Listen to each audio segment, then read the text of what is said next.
জন্য আসছি। জি আসসালামু আলাইকুম। এখন বাচ্চাদের কিছু কথা বলতে পারি। যাই হোক, ওকে বলেন। কিসে পড়ো বাবু?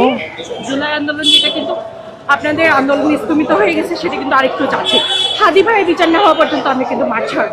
অবশ্যই হাদি ভাইয়ের বিচার চাই। আপনাদের বিপ্লবের আন্দোলনের একজন উনি অগ্রগতি ছিল, মানে আমি জানি ওনার এক একটা ওয়ার্ড যেন বিচ্ছিন্ন ছিল আমাদের জন্য।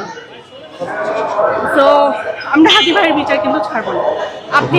আমরা কালকে রাতে আমি আমার হাজব্যান্ডের সাথে ডিসকাস করতেছিলাম যে আমরা সংসদে জানি না জামাত উঠবে কিনা, বাট যেহেতু বিএনপির, আমি পজিটিভটাই বলতেছি, বিএনপি আমাদের পুরানো প্রজন্ম থেকে কি জানে আসছে, বাংলাদেশের রাজনীতি হয় আওয়ামী লীগ না হয় বিএনপি।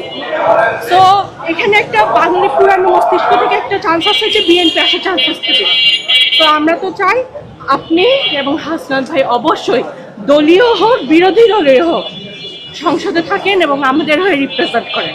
আমরা যেহেতু জেএনজি শক্তি, আমাদেরকে রিপ্রেজেন্ট আপনাদের করতেই হবে ইনশাল্লাহ। আপনাদের দোয়া থাকলে কিন্তু আমাদের নির্বাচনের এবারের প্রধান এজেন্ডাই হাদি ভাইয়ের যে হত্যাকারী তার বিচার, তাকে দেশে ফেরত আনা। আপনাদের সময় ছিলাম, ইভেন আন্দোলনের দিন আমার বাচ্চাকে আমরা বাসায় রেখে আমি আর আমার হাজবেন্ড গেছি। আমার হাজবেন্ড অনেক আহত হয়েছিল, রক্তপাতের অবস্থা খারাপ। আমার বাচ্চাকে আমি বলে গেছি, মানুষের বুয়ার হাতে দিয়ে বলছি যে আমরা যদি মারা যাই আমার বাচ্চাটাকে খালি আমার মায়ের কাছে পৌঁছে দেবে।